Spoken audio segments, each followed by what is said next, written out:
Hello students, welcome to Hiba Max. Seventh question பாருங்க. A bird is flying from A. A வந்து south direction இருக்கு.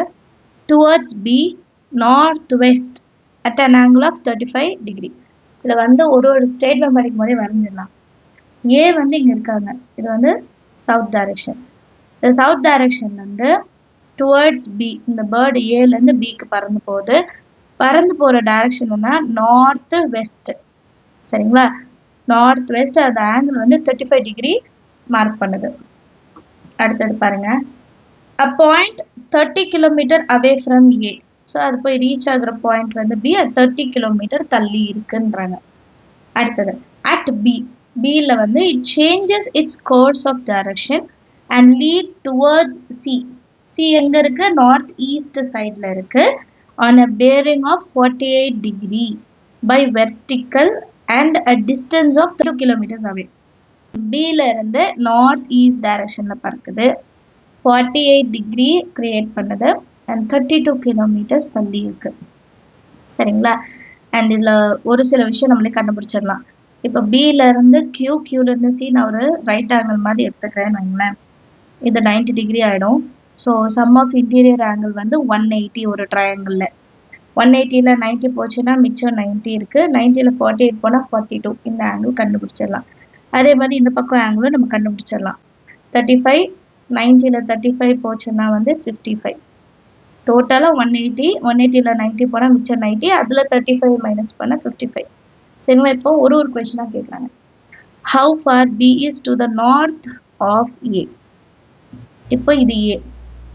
ஏவோட north சைடில் B எவ்வளோ தூரம் தள்ளி இருக்குது அப்படின்னு கேட்குறாங்க. அப்போது ஏபியோட வேல்யூ என்னன்னு கண்டுபிடிக்கணும். இங்கேருந்து 30, ஆனால் இங்கேருந்து என்னன்னு தெரியல. அப்போ ஏபியோடது ஃபஸ்ட்டு இது கண்டுபிடிக்கணும். நார்த் ஆஃப் ஏ அப்படின்றதுக்கு ஏபி வேல்யூ கண்டுபிடிக்கணும். சரிங்களா? நார்த் ஆஃப் ஏக்கு ஏபி வேல்யூ சைடில் எழுதிக்கலாம். அடுத்து how far B is to the west of A. இது நார்த்து, இது வெஸ்ட் ஆஃப் ஏ. அப்போது ஏ இங்கே இருக்குது. சரிங்களா? வெஸ்ட் சைடு வந்து இந்த பக்கம் இருக்குது. இப்போ இது ரெண்டத்தோடது டிஸ்டன்ஸ் வந்து பிபி. பிபியை செகண்ட் சப்டிவிஷனில் நம்ம கண்டுபிடிக்கிறோம். ஃபஸ்ட்டு எழுதிடுங்க, அப்போ கன்ஃபியூஸ் ஆகாது. அடுத்து how far C is to the north of B. Next சிக்கு வராங்க. சி இங்கே இருக்குது. நார்த் ஆஃப்னா இந்த டிஸ்டன்ஸ் பிக்யூ டிஸ்டன்ஸ். நார்த் சைடில் சியோட லெவலுக்கு எவ்வளோ வருதுன்றது பிக்யூ. அடுத்தது how far C is to the east of B. இது ஈஸ்ட் சைடு. ஸோ இந்த பக்கம் நம்ம இப்போ கண்டுபிடிக்கணும், கியூசி கண்டுபிடிக்கணும். கியூசி. ஸோ 4 விஷயம் என்னென்ன கண்டுபிடிக்கணும்னு எழுதிட்டோம். அண்ட் கொஸ்டின்லேயே அவங்க சைன் 55 டிகிரியோட வேல்யூ என்ன, 55 டிகிரி வேல்யூ என்ன, காஸ் 55 என்ன, சைன் 42 டிகிரி என்ன, காஸ் 42 டிகிரி என்னன்னு கொடுத்துட்டாங்க. சரிங்களா? இப்போ ஃபஸ்ட்டு இது how far is B to the north of A. இப்போ இந்த கண்டிஷனில் என்ன கண்டுபிடிக்கணும்னு எழுதணும். ஏபி வேல்யூ என்ன கண்டுபிடிக்கணும். ஏபியோட வேல்யூ. இப்போ இதுதான் ஏபி. இது ஒரு right angle triangle.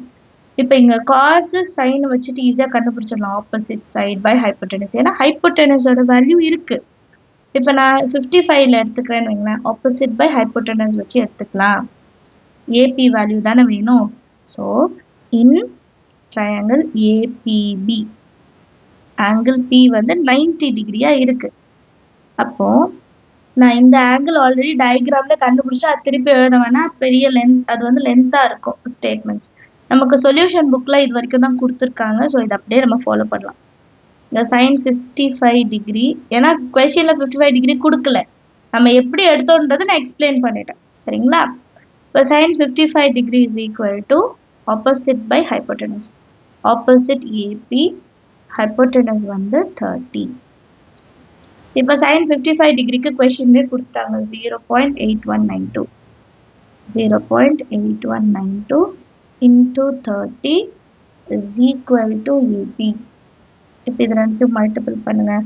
6, 9 3s are 27, balance 2, 3 4 5, 8 3s are 24. ஒரு 0 இருக்குது. 4 நம்பர் தள்ளி நான் பாயிண்ட் வைக்கணும். அப்போ 24.5760 இதுதான் ஏபியோட வேல்யூ. கிளியரா? அண்டர்ஸ்டாண்ட் ஆஃப் த டிஸ்டன்ஸ் எவ்வளோ கேட்டிருந்தாங்க? 24.57 60 எழுதிட்டோம். இங்க கிலோமீட்டர் கொடுத்துருக்கனால நம்மளும் கிலோமீட்டர்னு எழுதிக்கலாம். புக் பேக்ல இதை ரவுண்ட் ஆஃப் பண்ணி எழுதிருப்பாங்க. சரிங்களா? ஏபியோட வேல்யூ வந்து 24.57 இருக்கா. அப்புறம் 6 5 விட பெரிய நம்பர், அப்போ +1 எடுத்துக்கலாம். 24.58 கிலோமீட்டர்னு எழுதிட்டா போதும். அண்டர்ஸ்டாண்ட் ஆகுதா? நம்ம எல்லாமே அப்ராக்சிமேட்லி எடுக்கிறனால நீங்க சைட்ல வேணா அப்ராக்ஸ்ன்னு எழுதிக்கலாம். புக் பேக்லயும் கொடுத்துருப்பாங்க, அதனால தான் சொல்றேன். அடுத்தது என்ன கொடுத்துருக்காங்க பாருங்க. How far B is to the west of AB. அப்போ பிபி இந்த பக்கம் இப்போ இந்த பக்கம் எடுக்கும்போது இந்த சைடு வேணும். ஸோ நான் காஸ் எடுத்துக்கிறேன். Cos adjacent by hypotenuse. ஏன்னா 55ஓட வேல்யூ தான் கொஷினில் கொடுத்துருக்கான், 35 வந்து கொடுக்கல. அதனால நம்ம இதை காஸ்ன்னு எடுத்துட்டு அட்ஜசன்ட் பை ஹைபோட்டனஸ்ன்னு எழுதிக்கலாம். சேம் ட்ரையாங்கிளில். Second subdivision B is to the west of A. West of ஏல என்ன கண்டுபிடிக்கணும்? இப்போ நம்ம பிபி வேல்யூ கண்டுபிடிக்கணும். Same in triangle APB, angle P வந்து 90 degree. இப்போ நான் cos எடுத்துக்க போறேன். சரிங்களா? cos 55 degree is equal to adjacent side BP, hypotenuse வந்து 30 km. இப்போ cos 55 புக்லே கொடுத்துட்டாங்க. 0.5736 is equal to BP by 30. இப்போ 30 ஆன்சர் கொண்டு போயிடலாம். 0.5736 into 30 is equal to BP. Multiple பண்ணுங்க. 3 6 are 18, 3 3 are 9, 10 balance 1, 21, 22 balance 2, 17 last 0 இருக்கு. 1 2 3 4 4 நம்பர் தள்ளி பாயிண்ட் வைக்கணும். 17.2080 வந்து BP.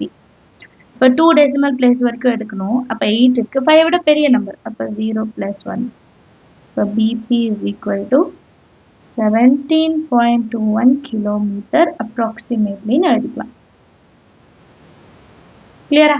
இப்போ தேர்ட் சப்டிவிஷன் என்ன கொடுத்தாங்க?